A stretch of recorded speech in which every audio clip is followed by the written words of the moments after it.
ప్రపంచ ప్రఖ్యాతగాంచిన గిరిజన మేడారం జాతర ప్రారంభం వెనుక ఓ కథ ప్రచారంలో ఉంది. కొన్ని వందల ఏళ్ల క్రితం ప్రస్తుత మేడారం ప్రాంతాన్ని మేడరాజులు పరిపాలించేవారు. వారు కాకతీయులకు సామంతులుగా ఉండేవారు. అయితే మేడారానికి చెందిన కొందరు కోయదొరలు గోదావరి తీరంలోని అడవికి వేటకు వెళ్లినప్పుడు అక్కడ ఒక పాప పులులతో ఆడుకోవడం గమనించారు. ఆ పాపను తీసుకొచ్చి మాఘశుద్ధ పౌర్ణమి రోజున ఆమెకు సమ్మక్క అని నామకరణం చేశారట.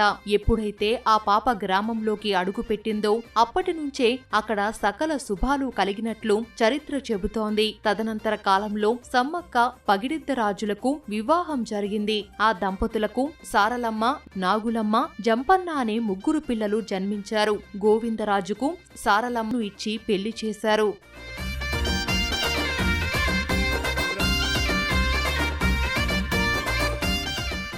కొంతకాలం తర్వాత మేడారం ప్రాంతంలోని కరువు కాటకాలు సంభవించి కోయగూడెం వాసులు తీవ్ర అవస్థలు పడ్డారు. అయితే తిండి దొరక్క అల్లాడుతున్న గిరిపుత్రులకు గోరు చుట్టుపై రోకటిపోటులాగా కప్పం కట్టాలని కాకతీయ రాజులు ఆదేశాలు జారీ చేశారు. దీనిని కోయదొరలు వ్యతిరేకించారు. తననే ధిక్కరిస్తున్నారనే కోపంతో కాకతీయ సామ్రాజ్యాధినేత ప్రతాపరుద్రుడు యుద్ధం ప్రకటించాడు. కరువు కాటకాలతో అల్లాడుతుంటే కప్పమెట్లా కట్టాలంటూ మొరపెట్టుకున్నా వినకుండా గిరిపుత్రులపై దండెత్తి వచ్చాడు. దీంతో గిరిజన ప్రజల్ని కాపాడుకునేందుకు కోయదొరలు కథన రంగంలోకి దూకారు. సమ్మక్క సారక్కలతో పాటు పగిడిద్దరాజు, జంపన్న, నాగులమ్మ, గోవిందరాజులు కాకతీయులతో వీరోచిత పోరాటం చేశారు. గిరిజన జాతి విముక్తి కోసం కత్తిపట్టి శత్రుమూకను చీల్చి చెంటాడారనే కథ ప్రాచుర్యంలో ఉంది.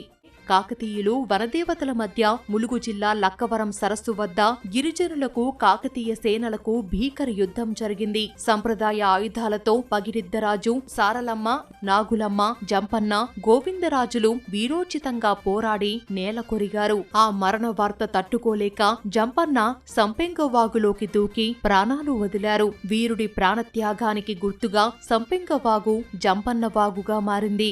ఈ పరిణామాలతో రగిలిపోయిన సమ్మక్క కాకతీయుల సైనికులపై కన్నెర్ర చేసింది. కాళికాదేవిలా మారి శత్రువుల శిరస్సులు ఖండించింది. చేతికందిన వారిని అందినట్లే యమపురికి పంపించింది. ఆ ధాటికి తట్టుకోలేక శత్రువులు దొంగ దెబ్బతీశారు. సమ్మక్క ఒళ్లంతా గాయాలతో రక్తపు ధారలతోనే యుద్ధభూమి నుంచి చిలుకగుట్ట వైపు వెళుతూ మార్గమధ్యలోనే అదృశ్యమైంది. సమ్మక్కను వెతుక్కుంటూ చిలుకల గుట్టకు వెళ్లిన గిరిజనులకు ఆ ప్రాంతంలో కుంకుమ భరిన రూపం కోయదొరల కంటపడినట్లు ఆదివాసీలు చెబుతారు. ఇప్పటి వరకు మనం లిఖితపూర్వకమైన ఆధారాలు ఎక్కడ లేవు దాదాపుగా.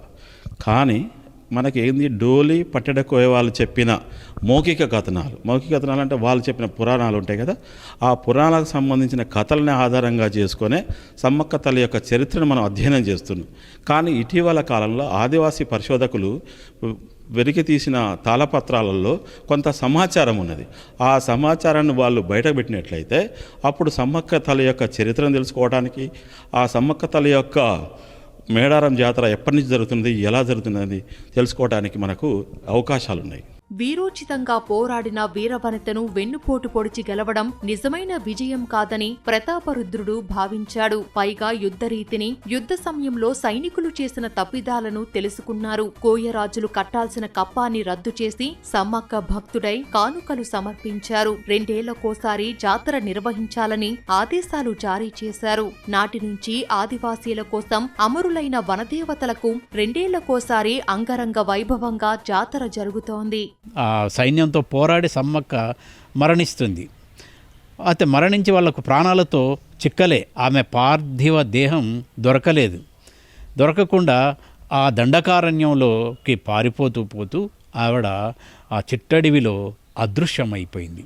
ఆ అదృశ్యమయం కావడం ఆమెను వెతుక్కుంటూ వెళ్ళినటువంటి వాళ్ళకి ఒక కుంకుమ భరణి ఒక చెట్టు పొదల్లో దొరికింది.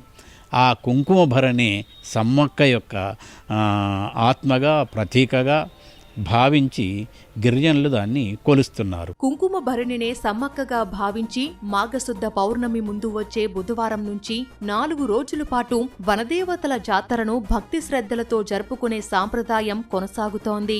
గుడి లేకపోయినా సమ్మక్క సారలమ్మల త్యాగాలను గుర్తించిన గూడెం ప్రజలు అమ్మవార్లను గుండెల్లో కొలువుంచి మొక్కులు చెల్లించుకుంటారు. అందుకే పచ్చని అడవిలో జరిగే ఆ పవిత్ర జాతర జనసందోహంతో కిటకిటలాడుతుంది.